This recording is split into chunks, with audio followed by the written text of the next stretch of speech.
Good evening, folks, and welcome to another edition of An Hour with Bob. This beautiful, beautiful May day. It is May 6th here in Pawtucket, Rhode Island. Beautiful Pawtucket, Rhode Island. We had the Cherry Blossom Festival this past weekend in Pawtucket. They even had a half marathon in Pawtucket.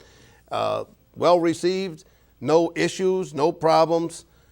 We will talk about the issues and the problems with the Boston bombing later with my good friend, General Reginald Centracchio. But first, I want to say hi to this group that came all the way from all parts of Massachusetts, East Coast Acapella, and I'm going to talk to Michael. How you doing, Mike? Hey, Bob, how you doing today? Good, good. I love the outfits. Thank you. We wore them just for you. You did? Absolutely. All right, we got your Mike, you got Jack.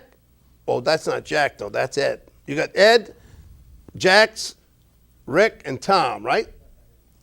That is correct. They hail from, well, you're from Pembroke? Pembroke. Okay. And Rick's from Plymouth, Ed's from Lynn, Tom's from Plymouth, and Jackie is from Hull. I love Hull, Massachusetts, huh? Home of Paragon Park. I'll talk to I'm going to ask the general if he knew where Paragon Park was. I don't remember the park itself, but I do know actually I do remember the park vaguely. It was like a rocky point. Paragon Park. And I do remember when my older kids were small, going up there and I was looking for this Revolutionary War fort. And I'm driving around and I asked some person, we were driving around, being a guy, you don't ask directions. I'm driving all over the place. And finally my wife says to me, are you going to ask somebody where this place is? And I finally asked somebody, I said, do you know where the fort is? And she said, it was a woman, she says to me, you're standing on it. I go, what do you mean I'm standing on it? It was all underground. It was all based at the edge of the peninsula of Hull, Massachusetts, right? And it was all coming out, the gun turrets and all the cannons were all, well, they weren't there, of course, but it was all built under the ground. It was pretty cool. Absolutely correct. Now, how long have you guys, East Coast Acapella, been together? So the group in its current state's been together for 3 years now. Yep. Actually evolved from a different group. Which was? Which was called Avenue X. Okay. And we evolved, we put this cast together, and we've been having a great time ever since. Now, do you travel around? Do you go to different places? Most of our gigs are around New England, mostly in the Massachusetts area, but we also travel Connecticut, Rhode Island, Maine, New Hampshire, Vermont. For the right price, we'll go to California. Now, you're based in Mass, all right? Yes, we are. And that would be, what would you call it, North Shore? Would you call South that? Shore. South Shore, that's right. No, what am I saying? South Shore. Hull's and South Shore. Correct it. Anyway, what is this? Do you have a CD? We do. We got a CD. Oh, our you latest, do? Come to think of it, silly me. How could you miss that? I got a CD right here. And you're on iTunes, huh? Yeah, we got our CD. You can download from iTunes. You can purchase it from Amazon.com. You can go to our website and probably a dozen other internet sites you can go to get it. Right. Google search. Now, when on did you our put name. this together? It's about a year old now. It's about 1 year old, and Very well starting to get done, ready. I might add. Thank Very you. well done. And where are some of the venues you've played at? So, over the evolution of both Avenue X into this new group, East Coast Acapella, we've been at the Mohegan Sun several times. We've been at the Cape Cod Melody Tent, Marquee Theater in Times Square. We even and we've done backyard parties. So we're just having a good time. And what I find interesting, Michael, is that you all play instruments. We're all instrumentalists in this group. We've all played professionally in bands on these instruments as well as singing, and makes it interesting. Sure does. Well, in a minute, or a couple minutes, we're coming back to you, and you're going to make a little switch here. We'll come back to you after I talk to my good friend, General Reginald Centracchio. We'll be back to see you in just a couple minutes. Thank you, Mike. Thank you, guys. Hey, General, you're back again. Back again. How you doing? I'm about ready to participate in your 401k here. Yeah, no kidding. Yeah. Well, don't you think, remember, last time you were here, wasn't that the day of the bombing? Was that the day, or was it a week later? It was a week, it was the day. It was the day of the I believe bombing, so, right? yeah. Because we shoot the show on Monday nights. Yeah. It was the day. We didn't have enough information then Yeah. to talk about it. Now, as time has passed, it's been what, 7 weeks now, 6 weeks, 7 weeks since that Well, happened? several weeks anyway, Yeah. since the new information's coming out. But apparently, from the first day it happened, it's a totally different scenario as it Yes. was first envisioned. Well, first they talked, it was just these two kids, two guys, two brothers, one leader, the other guy a follower, the A personality, and the younger brother just kind of following him. Now you're hearing about these three guys down in the college down there, and where is it? Dartmouth. Yeah, Mass. UMass Dartmouth. Yeah. And then you're hearing about the wife. And I said this on the last show. I don't know how the wife could not know what was going on there. I mean, it would be so surprising. I hope not. I hope that she's not involved. But I don't know how she cannot be involved some way. When you look at the obvious, and especially with her computer and hard drive having all this information, Right. there's no way They you had can the convince jihad, me that there was she stuff- didn't know what was going on. Right. I mean, you're building Well, bombs. wait a minute now. If I'm a lawyer, I can say that wasn't her that did. How can you prove that was her that used that computer? You can't, but I'm not a lawyer, but I have my opinion. Right. And I believe that she knew, she had to know.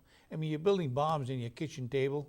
You know that there's residue there. There had to be some knowledge that something was going on.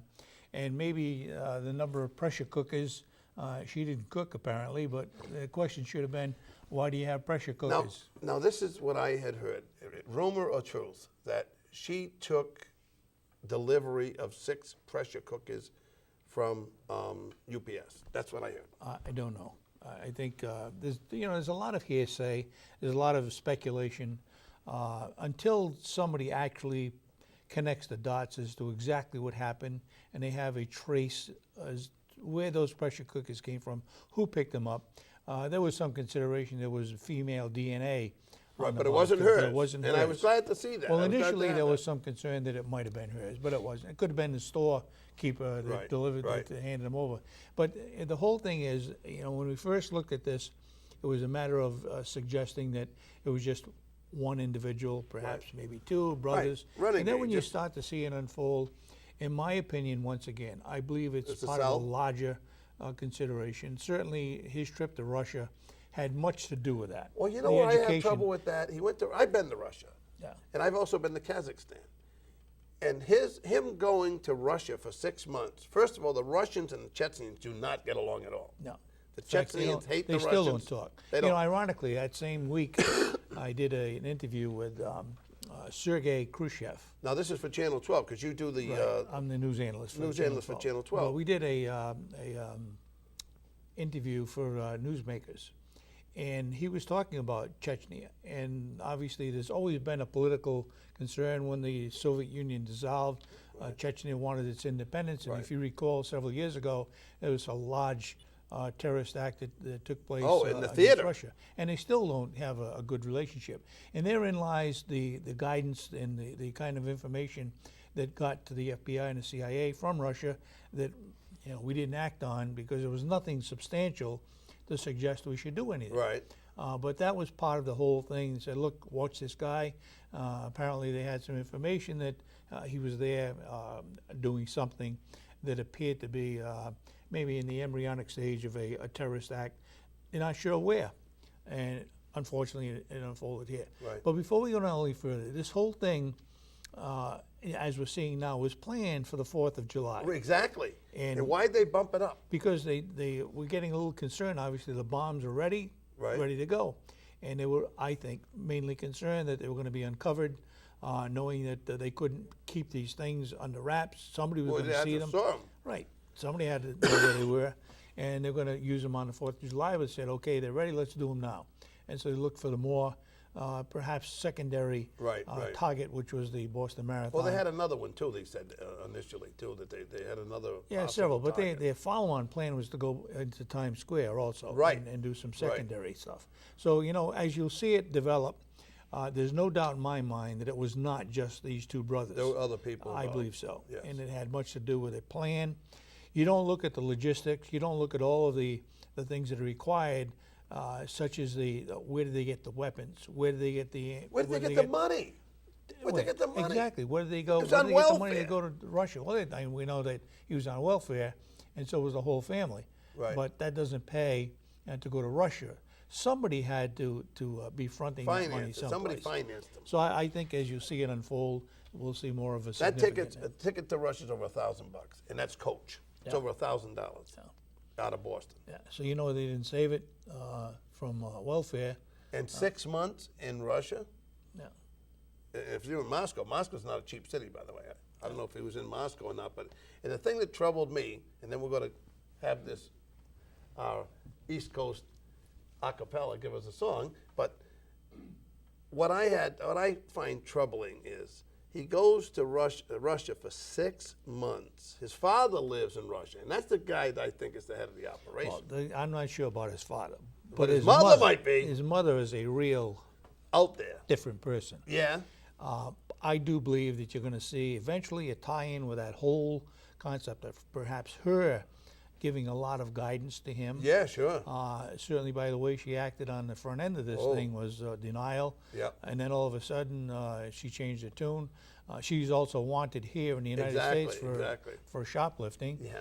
And she was intending to come here, but probably would have been arrested. Although they told her they wouldn't do that if she did come. But she still, decided having not the to. mindset being over in that country, believe me. So I think you're going to see eventually it will be tied into something further than just these two brothers, and then you get the three kids at UMass. Right, at UMass, yeah. You can't be in that kind of environment and know that something is about to happen. Right. Or or not know that something's got to happen. Yes. It's common sense tells you Yes, it's yes. And then to be told by the kid, hey, just get rid of everything in the room there and take anything you want. But don't text me. Yeah. But listen, I'm going to, in a minute, when we come back, I want to ask you what your opinion is, what they should do with the body of the terrorist that killed, 4 people and maimed 100 other? Yep. Guys, you ready to give us a song? East Coast Acapella. 1, 2, 3, 4. We're having a party, dancing to the music, played by the DJ, on the radio, closer in the icebox, popcorn's on the table, me and my baby are out here on the floor,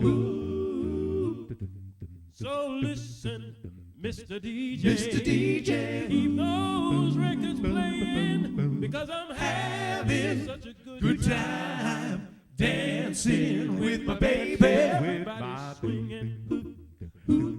Sally's doing the twist now. If you take the west side, got a view for you. Play that song called Soul Twist. Play that song called I Know. No other song will do. So why don't you listen, Mr. DJ? Mr. DJ, keep those records playing, because I'm having such a good time dancing with my baby. We're in a party, dancing to the music played by the DJ on the radio. We're having a party. Everybody's swinging, dancing to the music on the radio. On the radio, we're having a party. Everybody's swinging, dancing to the music on the radio. We're having a party. Everybody's swinging, dancing to the music on the radio. On the radio. Whoa, East Coast Acapella. Nice job, guys. Thank you, Bob. Nice job. And they'll be back again, folks. Here we are with my good friend, retired General Reginald Centracchio, but you're not really retired because you're doing the analyst work for Channel 12, and you're always available for me. Got a couple of big bands on the road too. That's right. Yeah, we that's were right. just talking to Mike earlier. Tell us about your bands there. Yeah, well, it's the Nightlife Orchestra, which is the band that plays the 5 o'clock hour with Buddy Buddy Cianci every day. Cianci, right? And I have my own Freddie Centracchio quintet. Right. I play with the New Providence big band and Johnny Podesta big band. So Johnny's a great guy. Yeah. Johnny, I wish I could have gone over there, but I've been so damn sick, as you can tell. I think if you make this a little bit bigger, we get 15 pieces in You here. think we could put it in here? Well, we could try, you know. We could get it in here, but I wouldn't be able to be here. I'd have to be in the other room. Well, you could be in the band. Ed, there you go. Now you play what? The Trumpet. Trumpet. Yeah. And how long have you played the trumpet there? Let's see. Since the salt water Last was week I got the invented, trumpet, then I got the CD. About a week. No, okay. How Probably since junior high, I guess. So. Wow. Yeah. But you know what? Go back just a little bit. You talk about Hull. Hull, Massachusetts. Yeah. Listen to this, And guys. Many people know this. That at one time there were 14. Jack, listen up. There were 14 missile sites in Massachusetts. And and guess Hull, where one was? Hull was one of them. I don't know if you know that or not. Yes, I did. Yeah. And I used to go up there on occasion and be Shoot part of that missiles? defense. Well, I commanded the one here in Rhode Island, and so we used to exchange crews every so often and support each other. So Well, anyway, I know I miss when we used to do our trips. I've said this before, but I can remember one trip we went up to upstate New York, and I got to shoot a big howitzer. Yeah, That was fun. yeah, that was fun. That was a lot of fun. So you lost your hearing that Yeah, I day. know. What? You couldn't hear anything after shooting the damn thing. You shoot it, and the recoil is like from here to the camera. You know, the big gun. I mean, remember? And I hit something 14 miles away.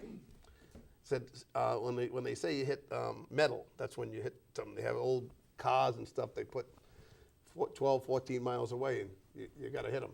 And my shot hit one. How's that? Huh? Good. I missed that. I missed those You're times. good We with had that some great lanyard, I'll times. tell you. Huh? You're good with that lanyard. Yeah. So listen, the terrorists. Now, how do you say his name? I forget how to pronounce his name. Oh, well, I The one that don't, got I don't killed. even bother with the last name, No, Tamerlan. Tamerlan. Yeah. Tamerlan. He was only, what, 25, 26 years old? No, I think he was a little bit older than that. The younger kid was 19. Right. So I think he's probably maybe the latter part of the 20s. Yeah, So- he was still in his 20s, so yeah, anyway. Yeah. Now you got this body. He's in a morgue or actually in a funeral home in Worcester, Massachusetts, right? The guy was out of his mind to take him, apparently, because he's getting all kinds of flack from taking him. Now he's got no place to bury him. Yeah. I said, I guess you heard it on the DePietro show this morning. I called in the DePietro show this morning, and I said my answer to that is, you give them to one of these Russian freighters that come and go out of the Boston Harbor all the time. You put them on the freighter, and you send them at least 200 miles out, not the 12-mile international ocean, 200-mile territorial waters, away from our waters, where it's not going to come back. But the difference being, I guess somebody thought initially that I was giving, almost like giving them a military funeral, and they send them off in a casket. No, you send the body off, just like they did with Bin Laden. Bin Laden. Just send them off and let the fish have their way with them. That's the way to go. Well, that's one thing. That's one. Because you can't, supposedly, you can't, they can't burn them. They can't. Right, but when you involve a Russian freighter, obviously that comes. Oh, under the that's right. auspices That of becomes Russia. another problem, yes. So I think that the thing that's going to have to happen, and it will, the family's going to have to take ownership of that body. Right. And they will have to find a way to either Get 'em back find to- someplace here in the United States, perhaps in the prison area, or perhaps take it back to Russia Right. at their cost. And I think you'll probably see that, the latter, because his uncle is working on that. So, Yeah, but the uncle, we don't have any ownership of that. It seems like the uncle disowned him. The uncle that it came to town. Yeah, but there's still some tie where he's attempting to do something. Well, he's doing the right thing. That uncle seems to be a nice guy. Yeah, but you and I were talking earlier about the Islamic leaders in the state. Yeah, where are they? I don't hear the outcry. Right after 9/11, there was a huge support, Right. for Islam. First of all, Islam is not the fault here. It's the Right. radical approach to it, and we all need to understand that. Right. On the other hand, It's one their would suggest- interpretation of the Well, Quran. is- anybody can interpret anything, but the radical approach to Islam is the problem. Right. You got radicals that take it to the nth degree, and they Right. turn it into We're terrorism. infantile. And they use that as a vehicle to conduct terrorism. And so we need to understand that. But having said that, we need to also have them step forward and make that point, because Yeah, where have they been? they need to understand they're part of our society, and Islam is not the problem. It's the radical approach to Islam that is. Right. And the same thing with Christianity or any other religion. You have people that will take it to the nth degree and use it for the wrong reason. In this particular case, it's being used to further and use it as a vehicle to conduct terrorism, in their opinion. Yeah. All right, let's, off that subject a second. What's happened in the last few days? Israel has bombed Syria. Yeah. It's they claim that they got these big, sophisticated missiles that the Iranians are shipping over to Hezbollah. Yeah, here's the story. Iran has this particular intermediate range missile that can, in fact, target anywhere in Israel. Right. And Pinpoint, supposedly. Pinpoint, yeah, and that means pretty accurate, Right. obviously. And they're channeling those to Hezbollah in Syria, which means that they are potentially to be used against Israel, Right. should they be able to put them in operation. Of major concern, too, is now that they've determined that sarin gas was used, and they're really not sure who did it. Who's doing it? Yeah. Is the rebels or the actual Syrian government? They're not Right. doing that, but they're leaning toward the rebels. The rebels using yeah, it. yeah, that's the latest I heard today. Wow, which would be Yeah. quite contrary to what and has consequently, been said. that's why you see right now there's a little bit of concern that when Kerry talked about giving arms to the rebels, Right. Now we're backing off on that because we're not sure who the rebels are. Yeah, you don't know if they could be part of Hezbollah, they could be part Right. of... If you remember, when Russia was in Afghanistan, right. our ally was the Northern Alliance. Our allies, the guys that are coming at us now. You know who the Northern Alliance today is? The Taliban. Taliban. Yeah. So we gave them all the weapons. Right. And now they're using them against us. Real So you really smart have to be move, huh? careful Yeah. as to who you arm No and kidding. what you arm them with. Yeah. And so therein lies the problem. But Israel has said from day one, if they feel threatened at all, They're going to bomb. they're going to take preemptive action, Right. and they did. Yep. And that's exactly Well, what this is was almost said. like a practice to what they will eventually do in Iran if they think they come closer to... On the other hand, the last couple of days you may have seen too, the United States is in fact developing a bunker buster, which means that they can penetrate. Well, they have them already, Yeah, don't but they? they're refining it because they're didn't- finding that they can go deeper where, Right. where the Iranians have their Wasn't it, if I systems. recall, a number of years ago, we supplied the Jews, Israel, with a whole bunch of those bunker busting bombs. Yeah, we did, but you see, they have limitations. Now they're devising a system which would penetrate pretty deep into the earth to be able to hit Right. those places Well, where they got they're cement. enriching uranium. Supposedly, they got cement 20 feet thick on top of those. Well, those they can bunkers. penetrate that. They can. Yeah. Now, Wow. yeah. And what we have to do is to make sure we pinpoint exactly where those. You see, Iran did several things as well as North Korea. They said they're going to start to enrich uranium, which gives them weapons grade material. And when you get weapons grade material, you can in fact make a smaller nuclear device, bomb. which gives you more power, obviously. Right. And that's what you got to prevent from happening, because Okay, so- then you can not only take it on a smaller missile, but you can use different vehicles to deliver it, and that's the main concern. All right. Last but not least, North Korea. You said it. You already touched on it. Is this kid totally whacked out, or is this just a little game they're playing, and he's just the fun guy for them because he doesn't really control what's going He on over doesn't. there? He doesn't. You know, he's coming across as trying to establish himself as a leader. He's not. You know, he's a young kid, Right. trying to make off like he's in control of something. He's not. The military's in control, as well as the family, his uncle mainly, and they're letting him play out. You notice right now, you haven't heard anything. No, he quieted haven't right seen down. anything. Right. But I think that's also because you see some intervention, I believe, by From the Russia Chinese as and the well Russians. as China, to say, look, you're going to back off because you can't go this way. You're going to get hurt, and we're not going to be able to defend you should you launch a missile. And I said it the last time I was on your show. Right. If I were the president of the United States, Right. and we You need would a- have said it. and we need a president who has some fortitude, and this one doesn't. We need to be able to tell them, you launch that missile, we're going to shoot it down. You enrich your uranium, we're going to destroy your factories. And do it. Right. That's exactly what they understand, and then that's not being done. Well, unfortunately, that's the only thing they understand. When you're dealing with people that all they deal with is force and might, Yeah, power. That's all they understand. That's all they Yeah. understand. Negotiations and sanctions don't work. Right. Right. Well, sanctions. How long have we had sanctions against North Korea and Iran? Yeah. What has it Don't done? work. Nothing. Well, General, I got to thank you for stopping by once again. Always good to be here, Bob. Always a pleasure. Next time we'll talk about Benghazi. Benghazi. Oh, wait a minute. No, we didn't touch on that. I got to give you that. Oh, no. You're not getting away. I got it on my list. Benghazi. I'm sorry. You're not leaving till you tell me about what's going on with Benghazi. As far as I'm concerned, Benghazi has been the major blunder on the part of the United States and the CIA, and specifically the Secretary of State and the President of the United States. There's no way, no one can ever convince me that they didn't know there was a problem brewing before it happened. Right. And that Where was the protection? My God. it That was like there. having a cottage It was or there, something. but they were told to hold off, and it But never why? happened. That's yet to be determined. And I think the problem here is that once again, when something like that, of that significance is happening, and you want to have the general public understand that you didn't know about it, that's a no-brainer. Well, that's what Rice said right off the bat. Yeah, Said it was Rice, just, it as wasn't well even a as big deal. Clinton, as well as Obama. They're all telling us stuff that they want us to understand, but it's not so.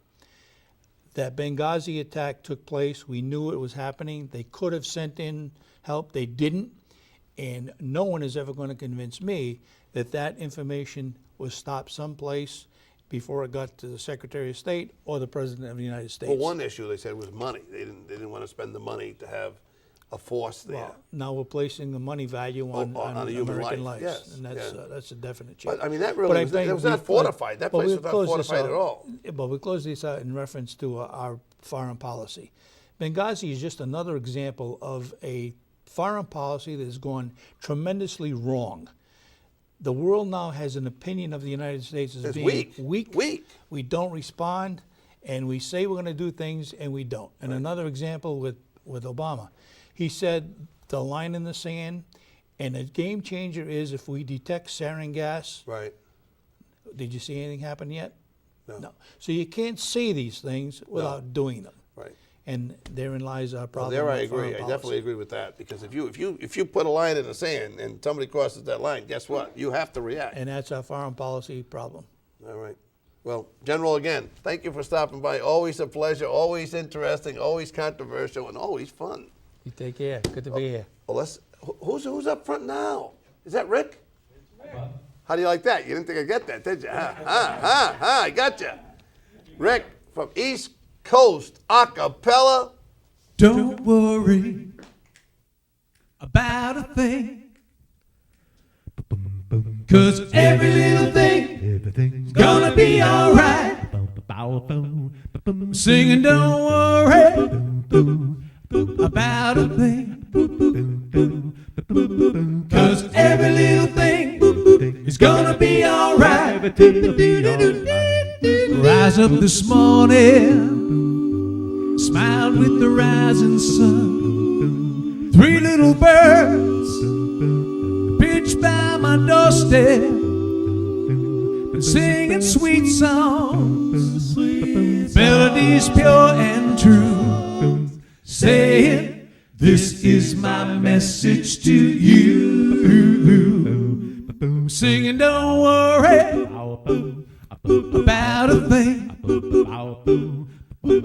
'cause every little thing is gonna be alright. Singing, don't worry about a thing, 'cause every little thing is gonna be alright.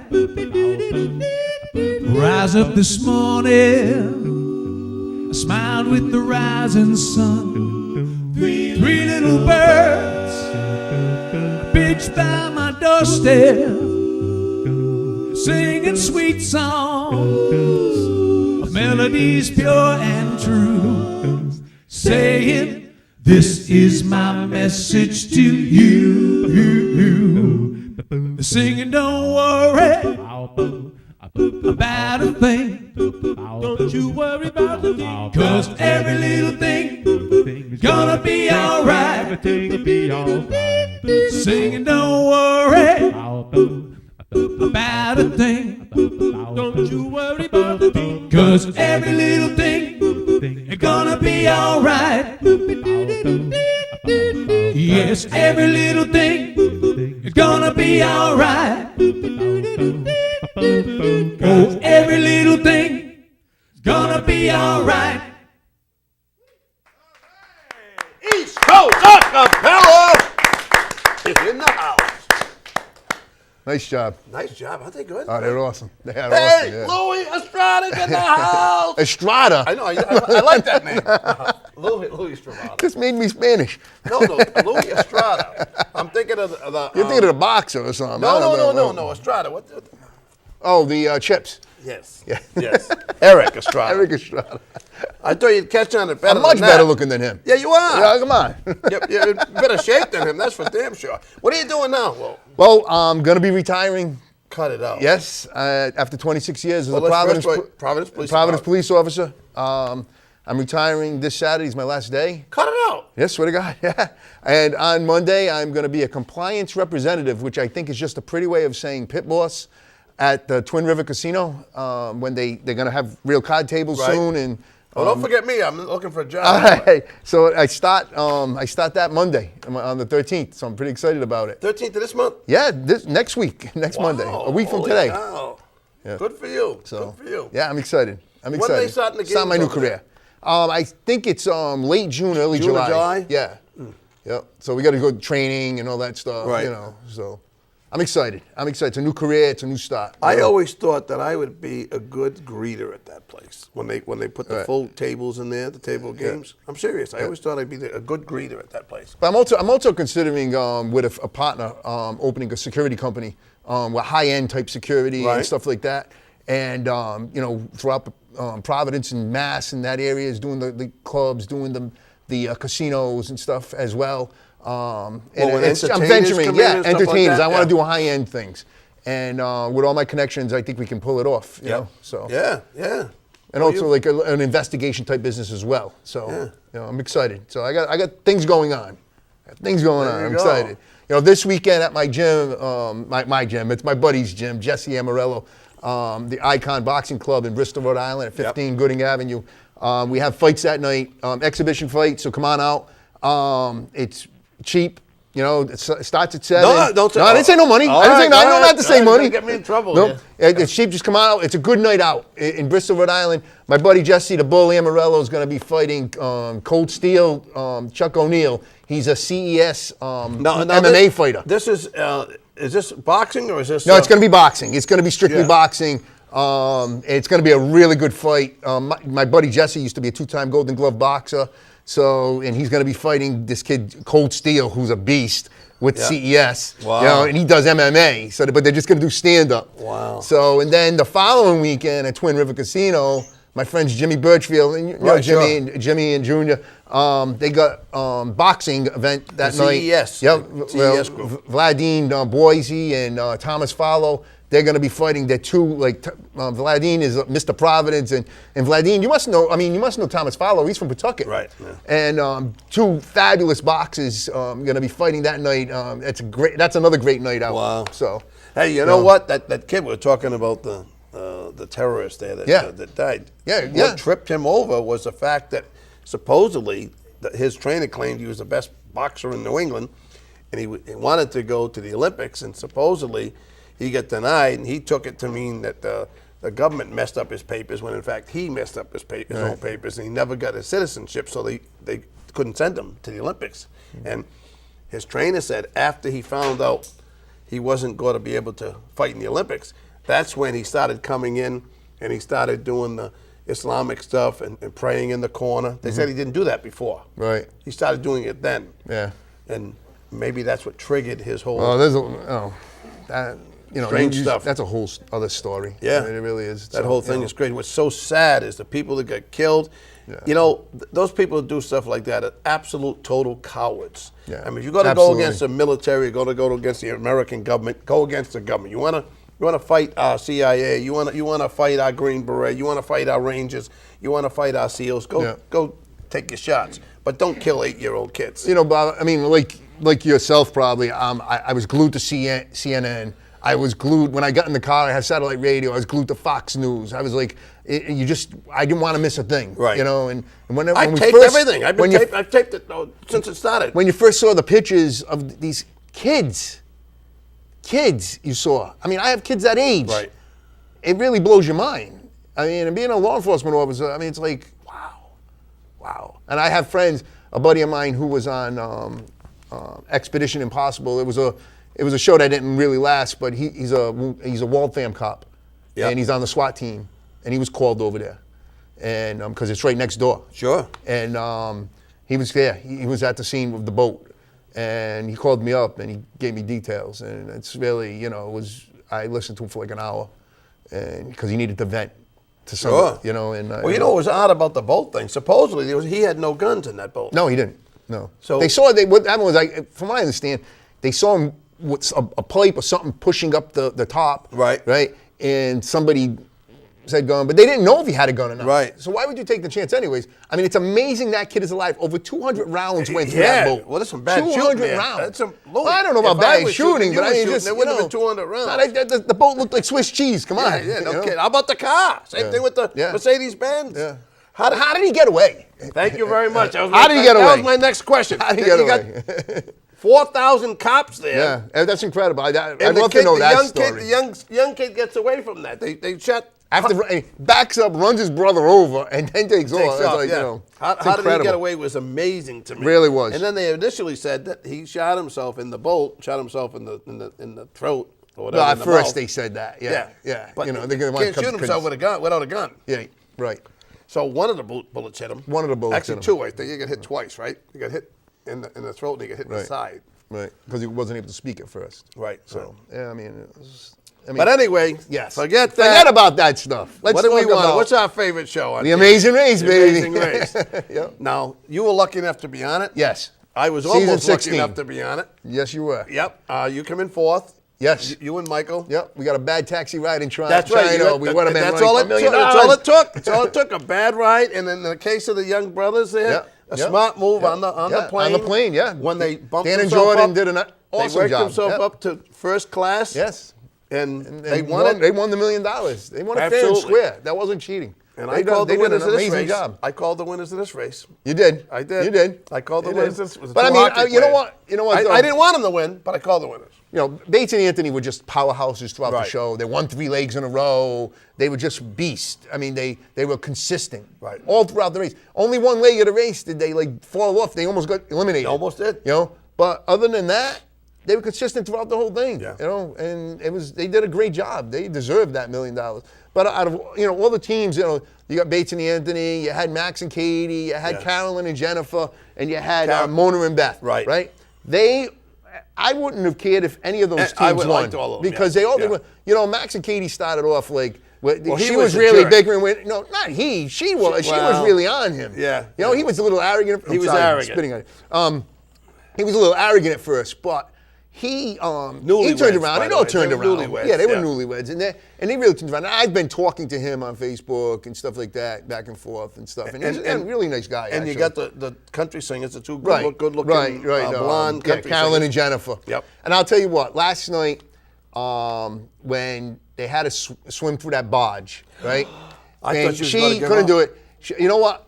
I'll tell you what camaraderie between the both of them. And Jennifer, I thought Jennifer was going to die. She didn't want to do it. She was not. Right. And she says, "You got to finish. You can't quit." And she You didn't can't really quit. lay it into her, though. No, She wasn't. she didn't quit. No, she didn't quit. She talked to her. Yeah, she I didn't mean, that scream at was- her and say, "We came this far." That was awesome. I mean, that was awesome. So Well, she could have made it anyway. If she messed up the first time, she went up and yeah, over she went up the and thing over. and then the She other wasn't side. even That paying took all the attention. time. Right. So, I mean, last night was great. One of the best finales in a while. I love the finale. I mean, it's Bertram Van Munster, the director of the show. He is consistently wins the Emmy, every year. Amazing for how the they Amazing think Race. of all these things for these people to do. How about a national stadium there where the Nationals play? Yeah, the Nationals. Yeah. where they had him hooked up on this the zip line. zip line, Yep. like Superman. Yep. And they had to drop a ball, and the other one was in the middle of the field, dressed in A baseball mascot outfit. Yep. with the hat on and the cage. You could hardly see, and that one was running on the zip line, and they dropped the ball, and this one had to run and catch the ball. Well, it was 17 attempts for the two girls. Yeah, the two girls. I mean, it was like, but I mean, it was a fun evening of watching the 2 Amazing hours. Race. Yeah. Everybody, well, not everybody. Some people go, you watch that every week? I said, I have not missed a week of that show since it started 10 years ago. It's really a great show. A lot of people, you go. Because I like to travel. I go up to people and I go, some like you'll say to somebody, oh, that's Louie. He was on The Amazing Race, and I go, oh, I don't watch that show. No, I'm not offended. Who cares? Right. But you're really missing out on something if you're not watching it. You really are. Well, I mean,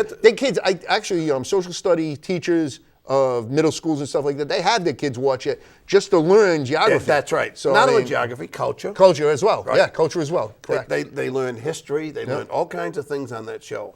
And you traveled, what, 42,000 miles? 44. We traveled over 44,000 miles. They only traveled over 30,000. But I mean, But they had some great spots. oh my God, they Bora had- Bora, oh come my- on. They had Oh my some God. great locations. They had some unbelievable locations. I mean, and I'll tell you what, this season, like Max and Katie, hands down, other than the $1 million, won the best prizes ever on The Amazing Race. Each won a car. Each won a Ford Fusion. Right? Ford Fusion. Right? Each top won of the line, $15,000 Well, each. first of all, you remember when he said, oh, you won 15,000? They thought they were splitting 15,000. Right. He goes, no, that's a piece. Each. Yeah, they did get some. Phil played with them with that. And their last prize, they won a trip to the DR, Punta Cana. Yeah, right? Dominican Republic. Right? Where they got They're butler amazed. service, They got a butler and a maid. service, and they got their own beach area, private beach area. How awesome is that? Yeah. God bless them. That's awesome. So, Now, when you were on, did you win any of the? yeah, we won 3 legs of the race. Yeah. We won once in Germany, and we won twice in France. What did you get? For I prizes? won. Me and Mike each won $5,000 each. We each won a 55-inch LED HD TV with 3D capability, and and we won a trip to Cancun for 2. On the TV, now here's on the TV they said you each won a trip for 2 to Cancun, right? Right. And so when we got the prize, It was only 1 for 2, right, for me and him. No. And so we called them up, and we called them on it, and they're like, no, it says it on TV. It said it. It even says it on TV. They went back and looked, and they said that was an error. We never give a trip for 2 to each. Right. Ever. For Travelocity. So, Travelocity is a great, company. I mean, they are cleaning up with The Amazing Race alone. And Ford. And Ford's and cleaning Ford, up. too. Yeah, Yeah. huge, So, huge. That's free advertising. So wait a minute, did you go with Mike to? No, I ended up giving Mike the. That's a good. I ended up love giving Cancun. No, I did. I've been, I've been there four before. times. Yeah, I've been there in the past, but I gave it to Mike, to him and his wife. So. And one of the things I like, I've been a lot of countries in the world, Yep. and I like The Amazing Race because every year they go to at least 2 or 3 countries that I've been to. Yeah. And it's so cool to see some of the places. Like, I've been there. Yeah. And the most amazing one of The Amazing Race was when they went to Morocco, and they're in Marrakesh, Morocco. And ironically, on my other show, Bob's Big Adventure, that morning, this is the oddest thing, I was showing a piece of one of my adventures, and it was to Morocco, and it was to this over 1,000-year-old, I call it a flea market, where they got the snake charmers and everything else right there. I mean, it's all real deal.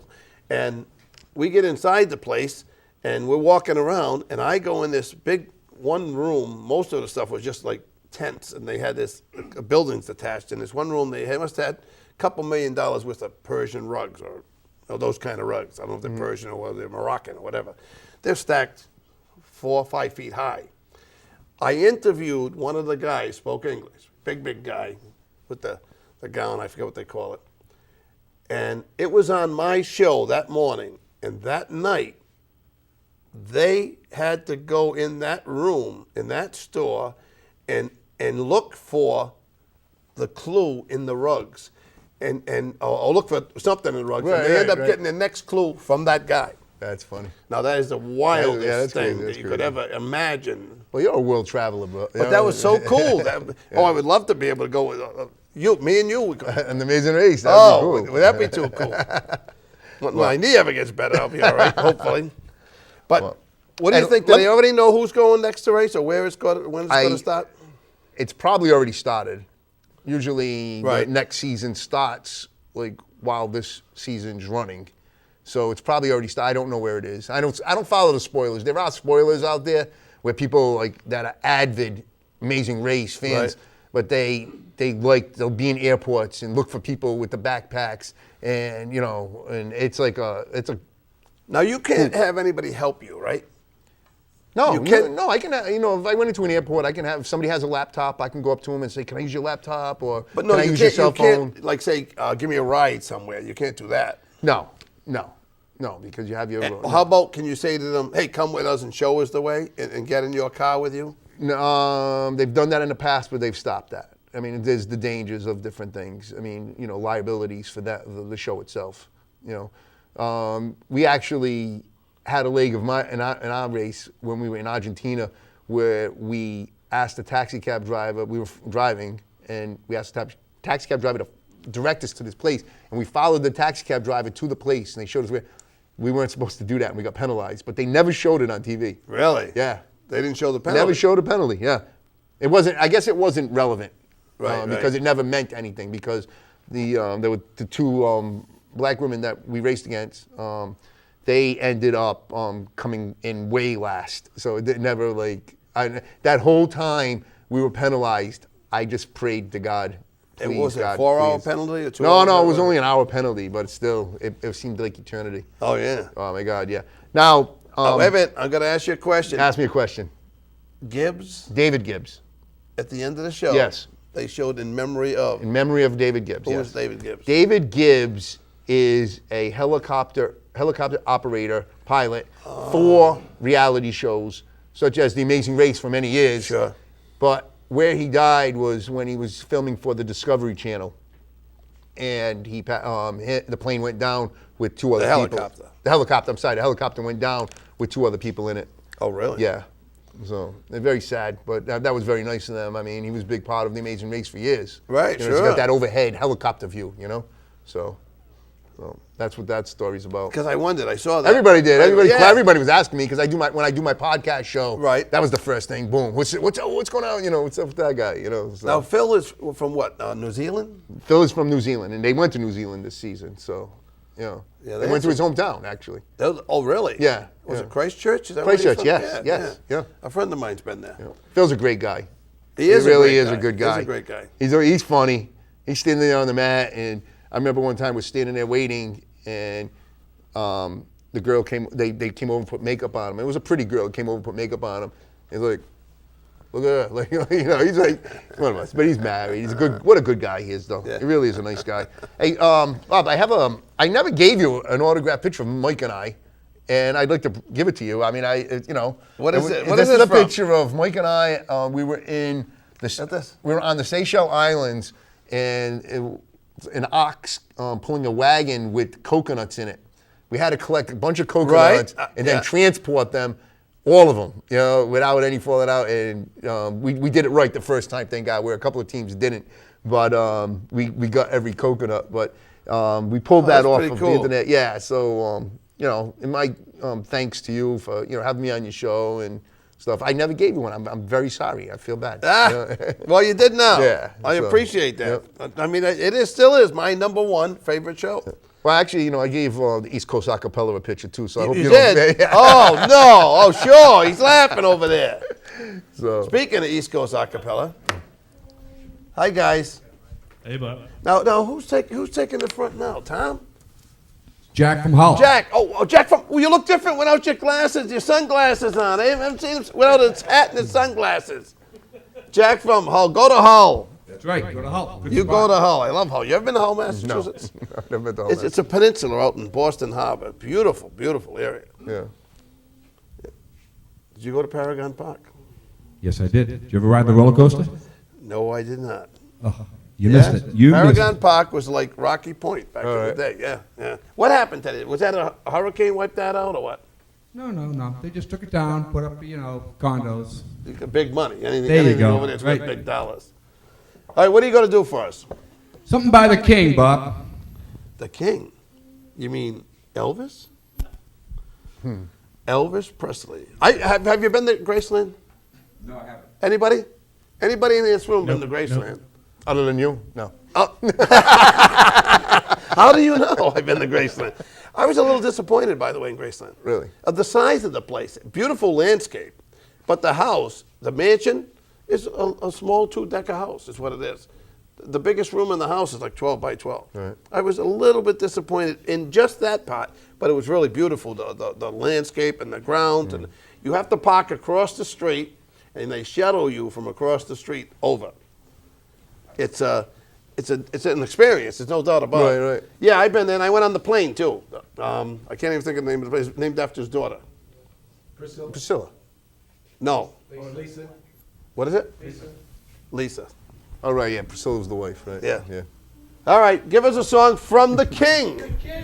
I wanna be your teddy bear. Baby, let me be your loving teddy bear. Put a chain around my neck and leave me anywhere. Oh, let me be. Oh, let him be your teddy bear. I don't wanna be a tiger, 'cause tigers way too rough. I don't wanna be a lion, 'cause lion ain't the kind you love. I just wanna be your teddy bear. Put a chain around my neck and leave me anywhere. Oh, let me be. Oh, let him be your teddy bear. Baby, let me be around you every night. Run your fingers through my hair, cuddle me real tight. Oh, let me be. Oh, let him be your teddy bear. I don't wanna be a tiger, 'cause tiger's way too rough. I don't wanna be a lion, 'cause lion ain't the kind you love. Enough. I just wanna be your teddy bear. Put a chain around my neck and leave me anywhere. Oh, let me be. Oh, let him be your teddy bear. Oh, let me be. Oh, let him be your teddy bear. I just wanna be your teddy bear.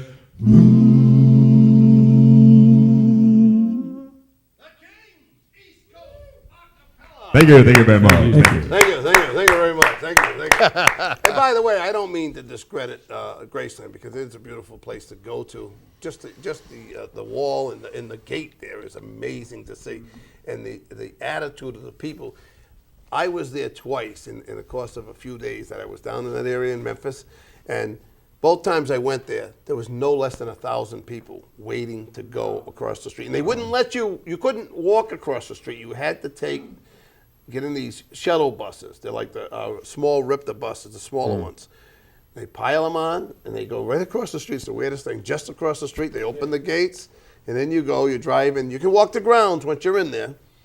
And the grounds is beautiful, beautiful. And they got the plane right there. So I think it's a 707, the plane. Lisa Marie, that's the name of the plane. Lisa Marie, that's the name of the plane. Hey, let me ask you, the last leg of the Amazing Race, okay? When they went into that pit with all those balls, do you think you could have done that? I was like, oh my God, trying to find the ball. Trying to find the ball, stop it off. I wonder, I'm so curious as to how long it took them to actually do that. Like to get in there and find the ball. They're all like beach balls, yeah. So, and some of the countries were that big on there. Yeah. Bali, they had some of those countries in Indonesia. It's only a little strip. But nobody really had a problem with it. I mean, they never showed. But like you said, how much time did it take them to do it? Exactly. I mean, nobody got there when Bates and Anthony were doing it. No, there wasn't another team doing it with them. I mean, so they banged that. I mean, God knows how long they took them, but I mean, nobody got there in time for them to compete against each other. They did it. They put them in the correct order. And what they did, I'll tell you what each team did, and they're learning as the years go on with the Amazing Race. Right. They took notes. Exactly. Everybody had. And me and Mike took notes. Right. Me and Mike. Because you remember Mike the and I had first notes. couple of years. That was bad news when they had the flags. Remember they had the flags and people getting stuck on the flags. What country? You got to know the country's flag and all that stuff. That was pretty odd. I'm like, what surprised me though? Bates and Anthony were very friendly with Carolyn and Jennifer, right? Yes. All through it. In fact, there was almost a love affair. Yeah. Between Bates and Carolyn, I Yes, guess. yep. Whatever, one of them. Anyway, they actually helped the two mothers, Mona and Beth. Anthony told them they kept on messing Right. up. They Remember? kept messing up on that They thing. wouldn't have got that. They That was- kept on bringing Right, the they had to do wrong it- food, Right. wrong food. That was a detour where they had to either spray it or tray it. Right. And They- almost everybody trade it. Where they Only had a one, cat. yeah. It was at a replica of the Titanic. Titanic. It was in- and they it was- had it to was at take the these dry trays dock. of food, right? Yeah. In order, like, and there was people at the tables who had to get certain items. Right. But there was a list to go by. There was actually And two lists to go by. Yeah, right. There was the And they order saw of the the one food, list, the right. entrees, Yes. right? And then they had the list of what the people were eating at the Right, table. right. But Mona and Beth totally went Totally by blew it, that chart totally blew it. several times. Not only did they have to 9 take, times not they only missed did they have to take the tray down a bunch of steps, they had to go 100 yards Right. to this tent to deliver the food and then go back. It was incredible that they stuck in there. And it was Anthony. That was their after the demise. ninth try. I don't even think he did. I think he did it unconsciously. Oh, he When did, said, because he totally did it unconsciously. It wasn't like he was thinking, "Oh, I'm not going to tell you." And, it was Right, like, right. No, there's another chart. What are you talking about? There's another chart. You got to look He at. ended up helping him. All right, before we get, because we're going to end the show with another song from our good friends. In a second, you're not ready yet. I got to ask my boy, Louie, I want to know, I'm a big fan of Consumer Reports, right? Okay. And on Consumer Reports, they list a 5-year cost of ownership of vehicles. And the least expensive in the course of 5 years and the most expensive in 5 years in all the categories from subcompact up. And I just got a couple of them just for kicks and giggles. Luxury sedans. Okay. What do you think is the least expensive luxury sedan to own for 5 years of all the big cars? Think of some big cars, a Cadillac. The least expensive. Yeah, to own. The Lexus. Very good. I'm serious. Very good. The Lexus. Really? That's the least. The Lexus, well, because it also includes maintenance. It includes how much the car's worth after 5 years, all that kind of stuff. Anyway, we're going to quickly go through this. It is the Lexus 300, All right. $42,750. I want to quit now because I got one right. Oh, you did. You know what the most expensive car is to own for 5 years? The most expensive. Most expensive- BMW. You've seen this. Swear to thing. God. You've seen this. No, I swear to Come God, on. no. You believe him. You believe him. Come on. He saw something. All right, what model, smart guy? No, I don't know. The BMW 750 Li, Yeah. cost of ownership compared to the Lexus 300, which I would pick over the BMW. The Lexus costs $42,750 to own. Get ready, guys. The BMW costs $107,000 to own for 5 years. Oh, my Take us out. God. And thank you for stopping by tonight, guys. Mike and the boys. Mike, Jack, Rick, Tom, Ed. East Coast, Acapella, and my good friend, Louis Stravato. Thank you. Nice to see you. Thank you, Bobby. Amazing Race. We'll see the next one coming up soon. Yeah, well, I'm the type of guy who'll never settle down. Where pretty girls are, well, you know I can't be found. I kiss him and I love him, 'cause to me they're all the same. I hug him and I squeeze him, I don't even know their name. They call me the wanderer. Yeah, the wanderer. I roam around, around, around, around, around. Well, this flow on my left, I'm in this area on my right. And Janie is the girl, yeah, that I'll be with tonight. And when she asked me which one I love the best, I tear up in my shirt, I show her rosy on my chest, 'cause I'm a wanderer, yeah, a wanderer. I roam around, around, around, around, around. Well, I roam from town to town. I go through life without a care.